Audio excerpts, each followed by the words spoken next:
Amém? Você está feliz? Amém. Estou muito feliz. É muito gratificante para a gente estar aqui. É um prazer, um privilégio. Os nossos corações queimam de uma forma diferente. Deus tem uma história. O pastor Cláudio, a Marta comentou. E por algum tempo caminhamos juntos, mas as rotas mudaram, mas o alvo continua o mesmo. O propósito continua o mesmo. Nós estamos lá em Mauá, mas eu sempre fico fuçando, sempre dou olhando, e eu fico muito feliz em ver tudo que está acontecendo aqui nesse lugar. A igreja em movimento, na semana, sempre acontecendo alguma coisa, sempre tendo alguma atividade, de uma certa forma influenciando a sociedade, impactando. Isso é ser igreja. Isso é muito importante que você faça parte disso, desse movimento. E lá de Mauá, olhando, vendo pelo Facebook, pelo Instagram, às vezes, eu sou impactado, eu vejo o quanto é importante isso. Então, eu fico muito feliz de estar aqui, agradeço pelo privilégio, pela oportunidade e a confiança, de depositar em nós essa oportunidade de ministrar a palavra. Gostaria que você fechasse os seus olhos por mais um minutinho.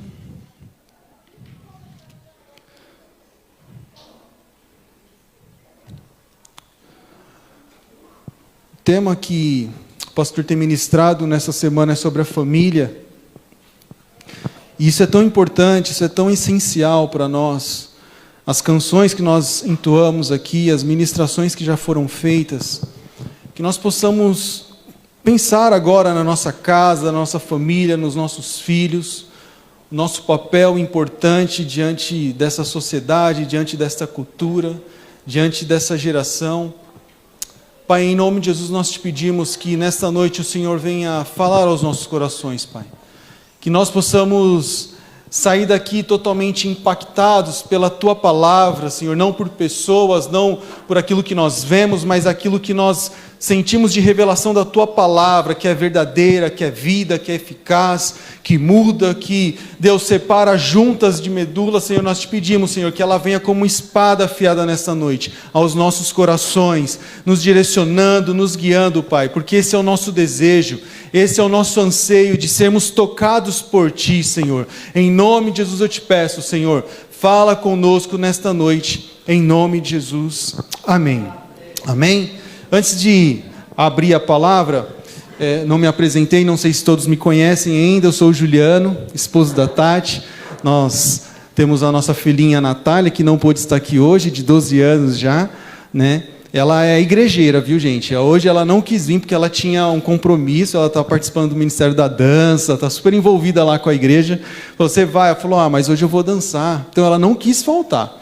Então ela está lá também ministrando lá na igreja. Nós hoje estamos na Igreja Batista Restauração, lá no Zaira, em Mauá. Quem conhece o Zaira aqui? Não? Tem 1, 2, 3, 4, tem 300 Zaira, Os caras querem emancipar agora, eles querem virar uma cidade, Zaira mesmo. Tá? De tão grande que é. Então nós estamos lá fazendo um trabalho. Hoje a Tati e eu, nós lideramos o grupo de jovens lá, Somos responsáveis pelos jovens e adolescentes. Estamos um tempinho lá caminhando. E graças a Deus, Deus tem nos usado poderosamente lá. Deus tem dado condições, ferramentas, estratégias para que nós possamos alcançar aquele pessoal. E a igreja está crescendo, está avançando. Então, para quem não me conhece, agora tenho 38 anos de idade, completei agora recentemente. Tá? Então, se você quiser me presentear, ainda dá tempo. Está dentro do mês? Tá bom? Gente, abre a sua Bíblia em Salmo 127. O tema que a Marta me orientou e me passou é de falar de filhos como flechas. E aí não tem como a gente falar sem olhar para este salmo. Logo, quando a gente pensa nisso, na nossa mente já vem o Salmo 127. Então, abra aí sua Bíblia. Nós vamos ler o Salmo 127 e também o Salmo 128.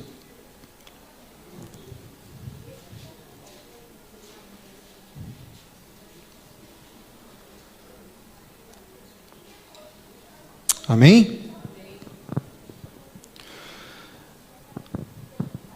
Se o Senhor não edificar a casa, em vão trabalha os que a edificam. Se o Senhor não guardar a cidade, Em vão vigia a sentinela. Inútil vos será levantar de madrugada, repousar tarde, comer o pão de dores, pois ele supre aos seus amados enquanto dorme.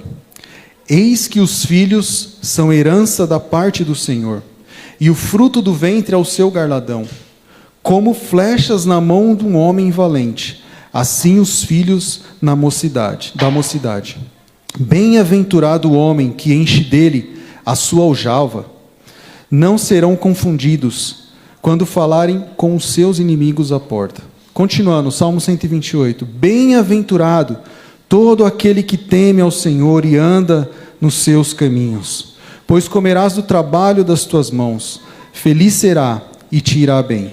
A tua mulher será como a videira frutífera no interior da tua casa, os teus filhos como plantas de oliveira ao redor da tua mesa. Eis que assim será abençoado o homem que teme ao Senhor. De Sião o Senhor te abençoará. Verás a prosperidade de Jerusalém por todos os dias da tua vida. E verás os filhos de teus filhos. A paz seja sobre Israel. Amém? Então, esses salmos, os salmos 127 e 128 que a gente acabou de ler, eles são identificados como salmos de sabedoria, ou salmos de instruções, eles são didáticos, Existem várias classificações quanto aos salmos na Bíblia. Às vezes é por autor, por gênero, por contexto histórico, por classificação sociocultural e por outros assuntos.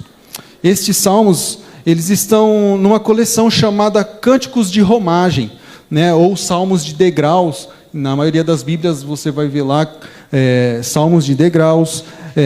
Nessa versão que eu tenho aqui, King James, ele está como canção gradual. E aí nós temos uma coleção praticamente de 15 salmos, que vai do Salmo 120 até o Salmo 134, que são estes salmos dos degraus. Tá? A autoria provavelmente deste salmo aqui, ela é de Salomão. Essa é uma vertente que a maioria dos eruditos bíblicos eles aceitam. Alguns estudiosos vão dizer que é os salmos escritos de Davi, orientando a Salomão. Mas aí tem um reforço que diz que o fato de Salomão usar a palavra amados está relacionado a Gedidias, nome que o profeta Natan deu ao próprio Salomão. Então, acaba tendo um reforço, dizendo que foi o próprio Salomão que escreveu esses salmos. Tá? E eles são datados entre 1000 antes de Cristo até 500 anos antes de Cristo. O salmo, esses dois que nós lemos aqui, eles estão entre os anos de 971 a.C. até 931, que aí é o período do governo do reinado mesmo de Salomão, tá bom? Então, só um contexto histórico aqui para a gente poder entender um pouquinho do que a gente vai falar, e eu quis trazer um pouquinho disso para a gente olhar num contexto geral. Quando a Marta falou para mim, gostaria que você viesse para cá ministrar sobre filhos, falei, amém, estou à disposição. Primeiro eu falei, deixa eu ver a agenda aqui, E aí esse tema ficou no nosso coração, ficou no meu coração. Eu falei, o que falar, Como falar? E aí aconteceu algumas situações. Uma delas foi a reunião escolar da Nath. A Tati não podia ir, eu fui na reunião. E aí, participando da reunião ali, um dos pais comentou algo que me marcou muito, que aquela frase ficou na minha cabeça. Então nós estávamos ali discutindo os assuntos do bimestre, a professora trazendo os temas, e aí um dos temas era um assunto muito polêmico. E aí o pai levantou a mão e falou assim, os nossos filhos não vêm com manual de instrução. E aquilo ficou na minha cabeça. Porque é verdade, às vezes a gente pode até aprender, você vai ter cursos que te ensinem ali a trocar uma fralda, a fazer a papinha, a mamadeira e diversas outras orientações que os pais, no período da gravidez, fazem. Inclusive até tem curso relacionado a isso, para não ser uma surpresa. Mas aquilo ficou na minha cabeça, e fiquei pensando, como assim? Os filhos não vêm com os manuais? E aí, na situação que estava acontecendo, só para vocês entenderem por que ele falou isso, aconteceu o seguinte, uma das crianças, nós estamos falando de uma sala de 11 a 12 anos de idade, uma das crianças criou um perfil falso no Instagram. E ela estava utilizando desse perfil para falar mal das crianças, para denegrirem os amigos da sala.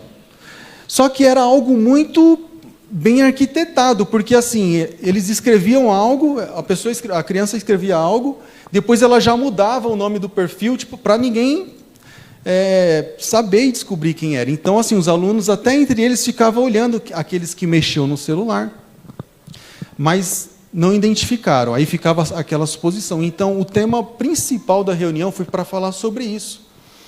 O quanto uma criança de 12 anos pode pensar em tanta maldade, porque eram coisas que estavam falando que não era assim, o cabelo tal, mas eram nomes fortes, pesados, maldades que estavam sendo realizadas através do perfil.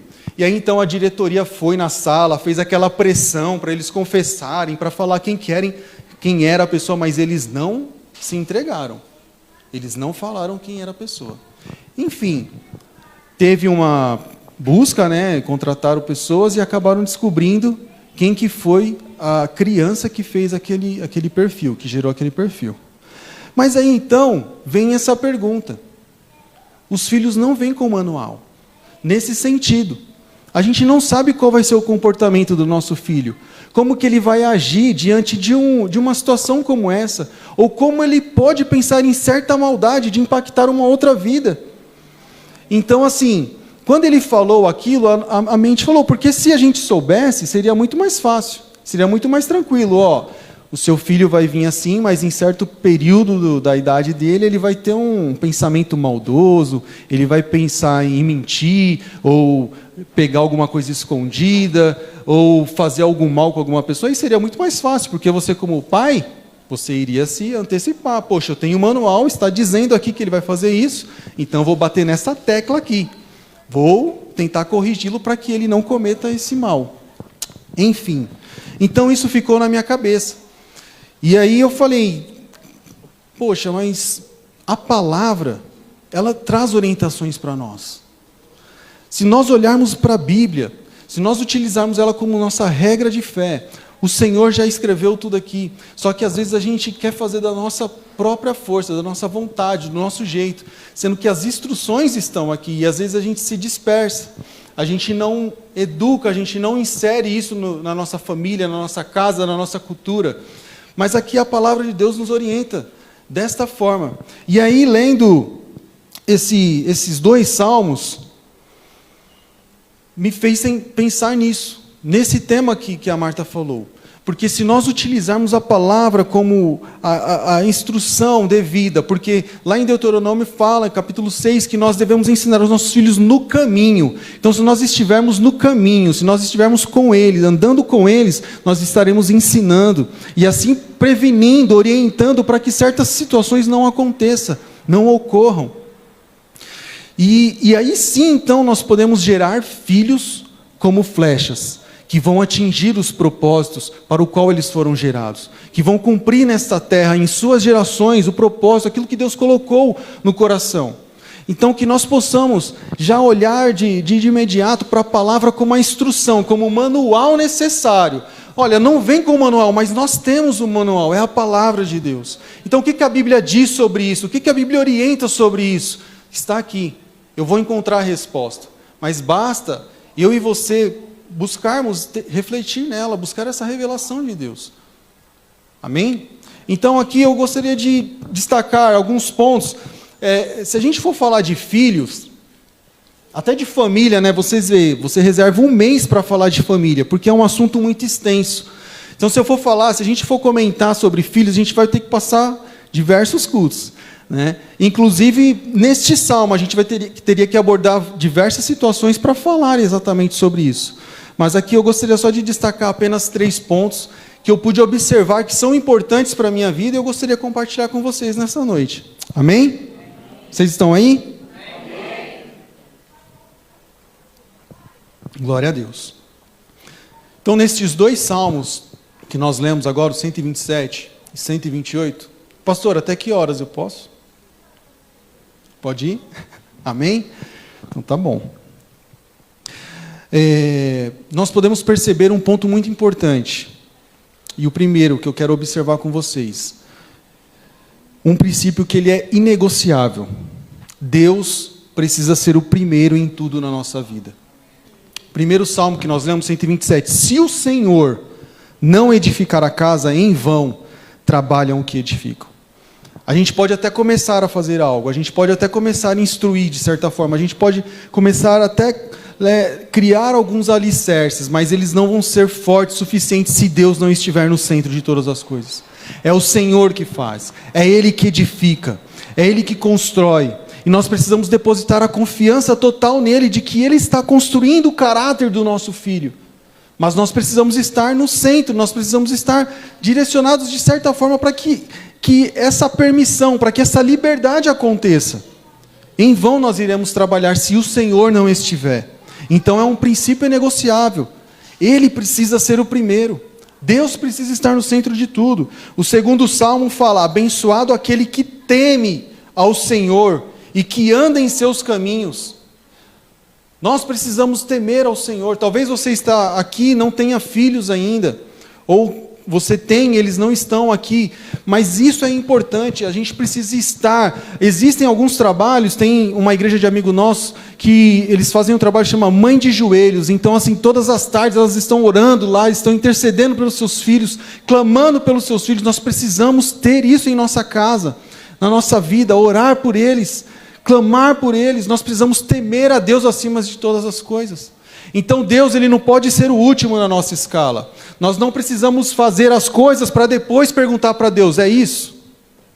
Primeira pergunta para Deus: Deus, é isso? É dessa forma? Como eu devo corrigir?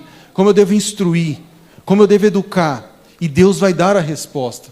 E Deus vai te ajudar a edificar essa casa, para quando vier o vento, ela não caia, ela permanece firme. Para quando vier as seduções do mundo, ele permaneça firme. A Tati, ela começou a dar aula numa escola particular, e a Natália sempre estudou numa escola cristã. E foi difícil, porque quando a Tati foi para essa escola, ela ganhou bolsa, a Natália tinha bolsa para estudar. Aí você já pensa: vou economizar, né? Vai sobrar um dinheiro. Tem a bolsa, mas aí era uma escola tradicional, normal, sem o ensino cristão. E aí a gente passou dias se perguntando: vai, não vai, vai, não vai, vai, não vai. E a gente decidiu: vamos colocar. Sabe por quê? Porque assim, a gente também precisa, existe o nosso trabalho, existe a nossa função de ensinar, de educar, mas eles também vão ter que enfrentar algum momento. Eles vão participar de situações como essa que eu acabei de dizer para vocês, e ela vai ter que tentar entender como que vai enfrentar esse conflito, qual que vai ser a resposta dela, como que ela vai agir diante disso.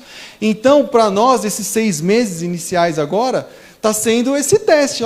Vamos mandar a Natália para lá, porque a gente precisa entender como que vai ser, né? Se de repente der errado, a gente retorna, tá? Mas assim, para a gente perceber o quanto é importante isso. Se você ensina os seus filhos, se ele percebe, se você teme a Deus, independente do ambiente, independente da escola, ele vai ser fiel a Deus até o fim. Amém? Então, o homem sábio e a mulher sábia colocam a Deus em primeiro plano. A construção de uma família, a educação de filhos não podem seguir sem o elemento principal, que é Deus sendo o alicerce. O resultado de filhos como flechas está condicionado à vida de temor ao Senhor. Existe uma condição: para os meus filhos serem como flechas, para a minha geração ser abençoada, eu primeiro preciso temer a Deus. Eu primeiro preciso colocar Deus no centro, para que o resultado que eu espere aconteça. Edificar uma casa, fazer uma flecha, ela está relacionada a esforço, a dedicação. Existe um trabalho. A flecha, ela não vem pronta e ela não é colocada na aljava de qualquer maneira. Ela é trabalhada. Tem a madeira, tem a ponta da flecha, tem o equilíbrio, tem a precisão que a flecha precisa ter para antes de tudo isso ela ser para depois de tudo isso ela ser colocada na aljava. Então existe um processo, existe um trabalho. E nós precisamos entender isso, que a construção ela não vem pronta. Esse prédio não veio pronto e caiu aqui. Precisou criar o alicerce, precisou erguer. Esse alicerce está em Deus. Existe um trabalho, existe esforço, existe dedicação. E os seus filhos, os nossos filhos, precisam desse trabalho. Nós precisamos dedicar tempo, nós precisamos dedicar esforço, para que eles sejam sim prontos, como flechas na nossa aljava para serem lançados. Mas nós não podemos pular esse processo. Faz parte. Amém? Tem uma frase, se você procurar também depois na internet, que eu comecei a pesquisar algumas coisas. Pastor Subirá, Luciano Subirá, ele tem um livro que é exatamente esse tema. Filhos como flechas. E tem uma ministração dele também que fala assim, as flechas na mão do valente. Depois você pode pesquisar no YouTube. E uma das coisas que ele falou que eu marquei e achei interessante, que nessa questão do trabalho, do esforço, né? Se a escultura, você faz uma escultura e ela ficou feia, deu algum problema, a culpa não é da pedra, a culpa não é da escultura, a culpa é de quem esculpiu. Então, se os nossos filhos, de repente, ele passa nesse sentido, porque ele fala assim, de uma geração, poxa, uma geração mimada, uma geração que quer tudo para ontem, uma geração, fast food a gente fala, né? Pediu hoje, amanhã já quer que aconteça, uma geração que tudo é fácil. Com a Nath, a gente às vezes tem que segurar, Nath, segura, porque, pai, compra isso, pai, compra aquilo, pai, agora até o skate. Esse dia, pai, quero skate, eu quero skate, eu quero skate. Eu falei, calma, não é assim, precisa entender. Precisa compreender. Ontem a gente comprou, foi na sexta-feira, a gente comprou alguma coisa para ela, aí chegamos em casa, a louça estava para lavar. Eu falei assim, agora vai lá e paga o que a gente comprou, vai lá lavar a louça. E ela foi. Porque assim, precisa entender que existe um esforço, as coisas não é assim, mas é essa geração. E aí ele fala exatamente disso, porque a gente reclama da geração, a gente fala da geração, mas calma aí, quem esculpiu essa geração? Quem transformou essa geração dessa forma? A culpa não é da escultura. A culpa é de quem esculpiu. Então, existe uma responsabilidade em nós de entregar os nossos filhos prontos, preparados, como flechas. A responsabilidade é nossa. Amém? Então, eu acabei pesquisando sobre isso e acabei assistindo. Depois você procura, você vai ver ele comentando sobre isso. Ele pega um pouco mais pesado ainda. Ele fala assim de uma forma que é para a gente chamar a atenção nesse sentido mesmo. Porque é muito fácil a gente apontar, mas existe uma responsabilidade por trás. Tá? A Tati falou na ministração sobre a pandemia, e a gente pode perceber, dentro desse trabalho, a conexão que as famílias geraram, porque assim, de certa forma, nós fomos, não obrigados, não é essa palavra, mas colocados para que fizéssemos os cultos nos nossos lares, porque as igrejas estavam fechadas, tinha as transmissões online, você poderia assistir, mas você teve a oportunidade de sentar com a sua família, com os seus filhos, assistir um culto, buscar a Deus, cantar um louvor, ler uma palavra. Então, a pandemia foi muito negativa, mas teve o lado bom também, que foi talvez um reavivamento nesse sentido nas famílias, nas casas, onde nós tivemos que reunir com os nossos cônjuges, com a nossa família para cultuar a Deus. Às vezes nós viemos para a igreja, o marido senta na cadeira, a esposa senta, vem brigando até no carro, né? Olha lá, ó, a Paty aqui, o Cláudio. Mas em casa você teve que estar do lado ali, ó, olhando para a TV com seus filhos, buscando a Deus. Quando o pastor falou, vamos orar, todo mundo orava. Existe um esforço nosso e nós precisamos praticar todos os dias isso. Não é por conta da pandemia, mas é uma prática que tem que ser realidade nas nossas casas. Quanto tempo? Me entenda o que eu vou falar aqui. Hoje a gente lidera os jovens, né? E é fácil a gente transferir a conversa, o orar pelo filho para o líder de jovens ou para o pastor. né? Talvez aconteça assim, você chega assim, a família chega, a mãe, o pai chega e fala assim, tem como você orar para o meu filho? Eu costumo falar que hoje ser líder de jovens é cuidar dos filhos dos outros, né? Mas me entenda, eu não estou reclamando jamais, é um prazer, é um privilégio, é um ministério maravilhoso. Mas o que acontece é que às vezes em algumas situações, os pais chegam assim, tem como você orar pelo meu filho? Tem como você conversar com ele? Aí você pergunta para o pai, você já orou por ele? Não. Você já saiu para tomar um café com ele? Não. Ele quer transferir a responsabilidade que é dele. E aí, assim, claro, eu vou orar, eu vou sair com ele, eu vou bater um papo com ele, eu vou entender o que está acontecendo. Mas isso não pode ser transferido. Essa função é nossa.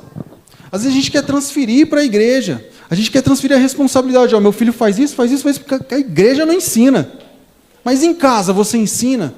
Então a pandemia, nesse sentido, foi muito importante. Porque nós tivemos que sentar junto com eles, orar junto com eles, falar. Eu estou tendo o privilégio de passar o estudo do batismo para a Natália. Na igreja tem a salinha de batismo. Tem o curso. Mas eu não quero perder esse privilégio de sentar com ela toda terça-feira, às 7h30 e falar, filha, vou te ensinar sobre o batismo. Vamos conversar sobre a palavra.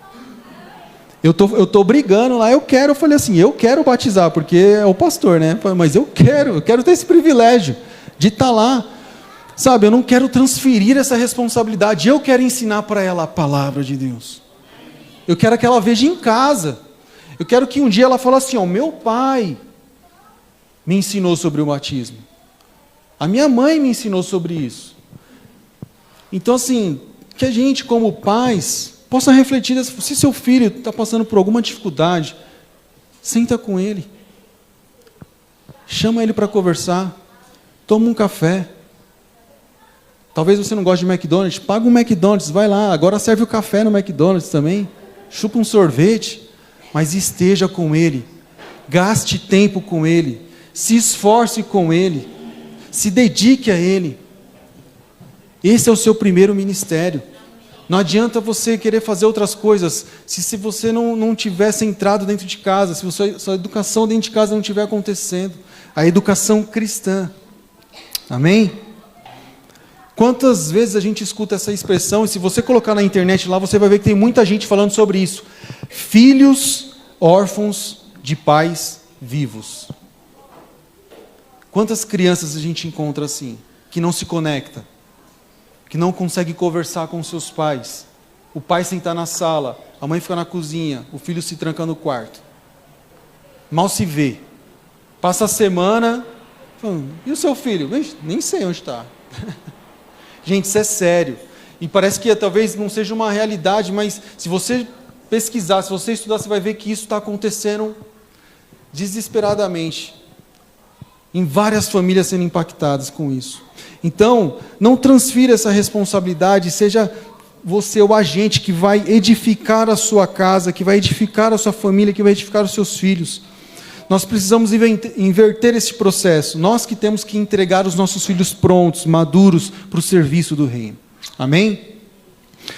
E aí, partindo para o segundo ponto aqui, dentro disso que a gente está falando, a gente vê a palavra no Salmo, a palavra falando que os nossos filhos, eles são herança do Senhor. A herança, ela é algo que é entregue nas nossas mãos. Ela não pertence a nós, né? Você recebe a herança de alguém.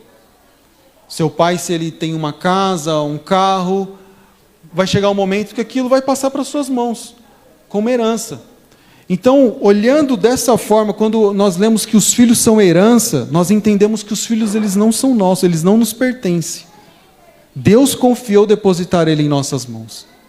Ele pertence, ele é de propriedade do Senhor, de Deus.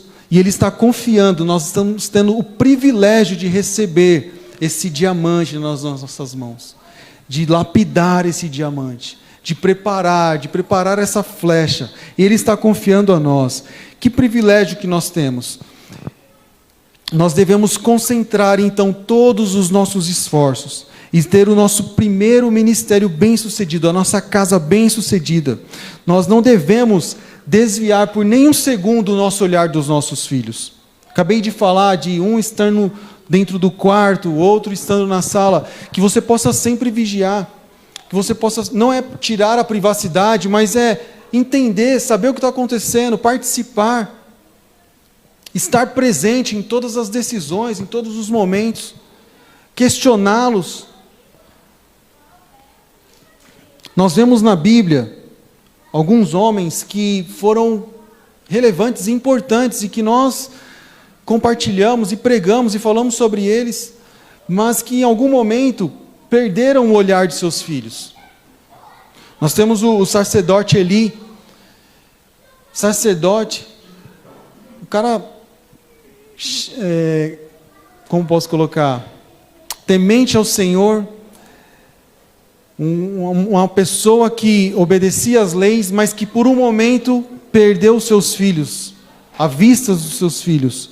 Hofni e Finéias, e não é eu que estou falando, mas a palavra fala que eles eram filhos de Belial, eles não conheciam ao Senhor. Como a gente pode olhar para um sacerdote, uma pessoa que foi levantada, que foi colocada por Deus, tem os seus filhos que não conhecem ao Senhor? É a mesma coisa que falar que um líder, um pastor, meus filhos nunca ouviram falar de Jesus.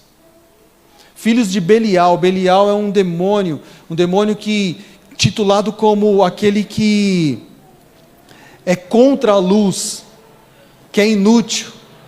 Imagine você ler na Bíblia que os seus filhos não conheceram ao Senhor, eles são filhos de Belial, e você sendo sacerdote.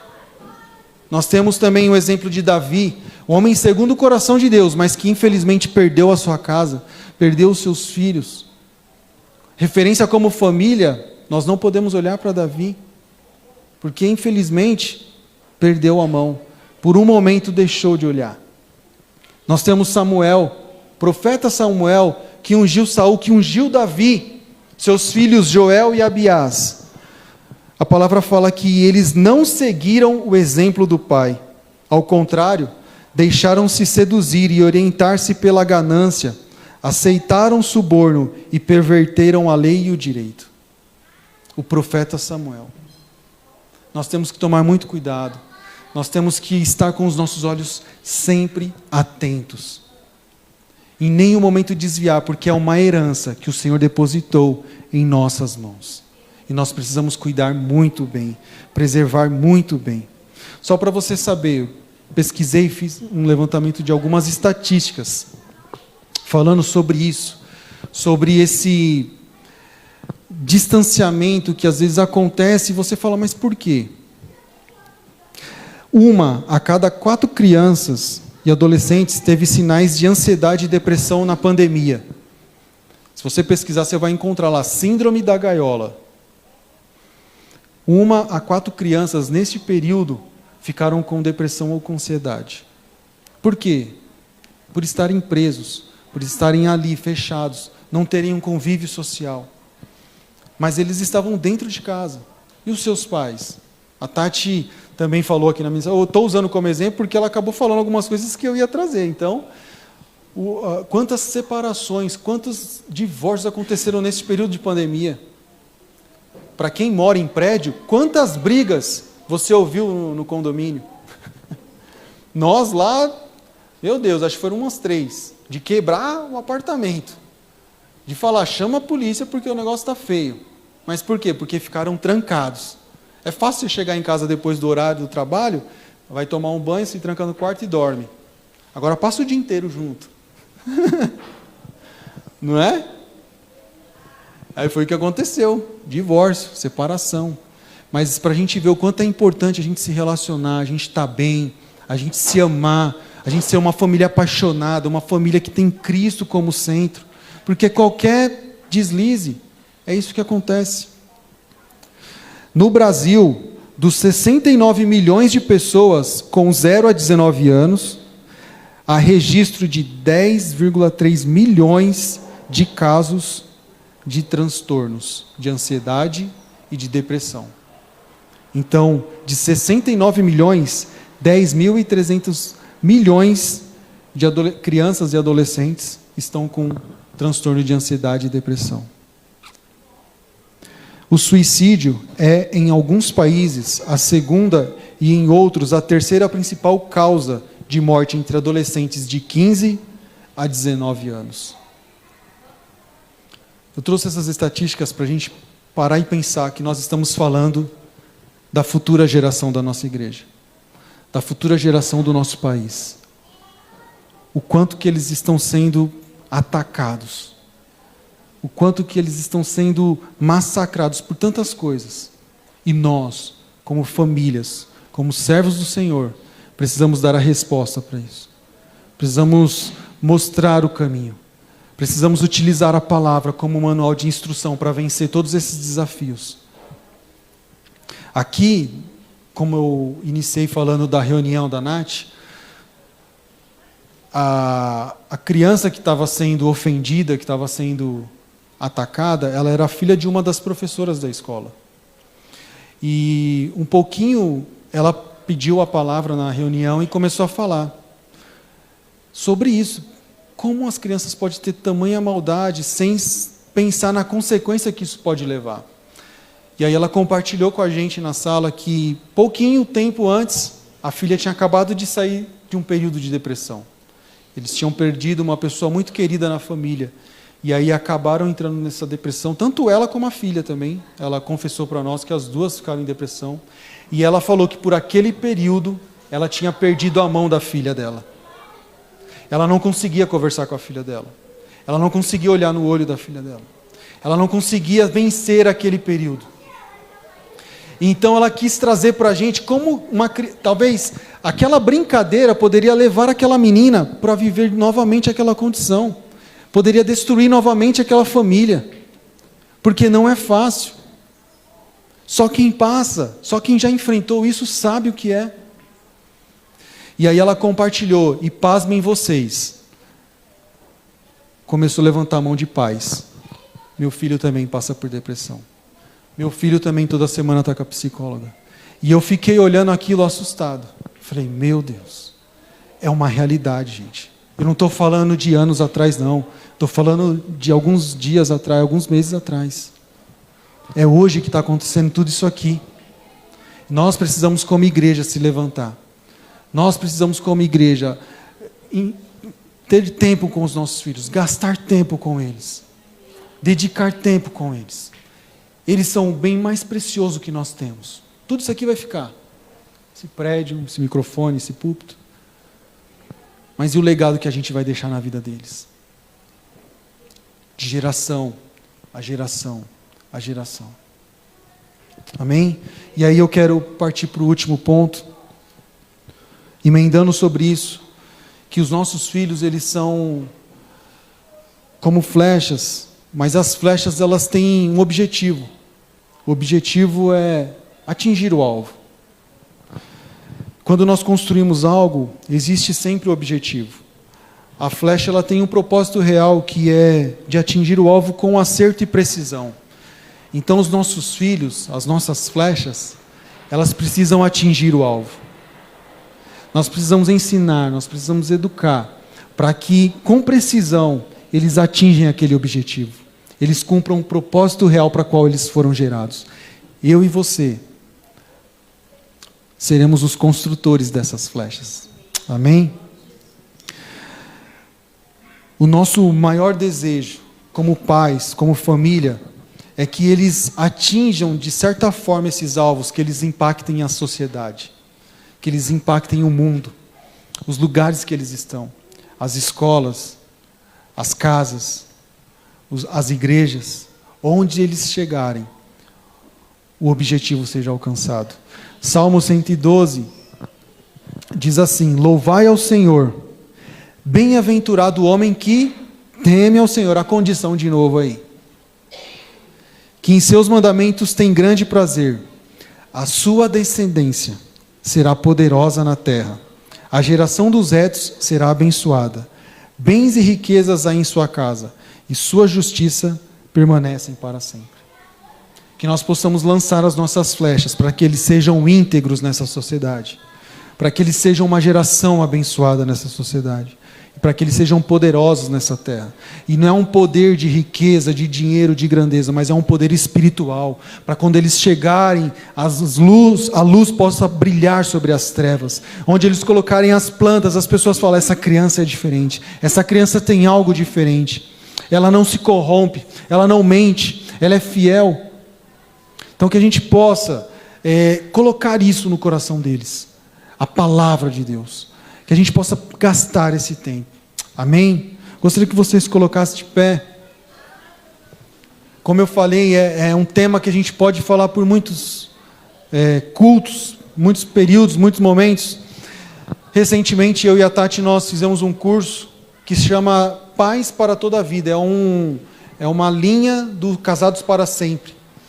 Depois você pode pesquisar na internet para ver onde que você consegue participar. Mas nós passamos meses ouvindo sobre como cuidar dos filhos, como trabalhar com os filhos. E é tantas coisas que a gente escuta, que a gente ouve ali no curso, que você fala: eu não acredito que pode impactar dessa forma. E impacta, gente. A gente teve que sentar, às vezes a gente fazia avaliação, eu e a Tati, e depois colocava a Nath para fazia parte do curso, ela para fazer a avaliação. E aí a gente via, a gente comparava as respostas, a gente falava: olha, precisa corrigir nisso, precisa melhorar nesse sentido.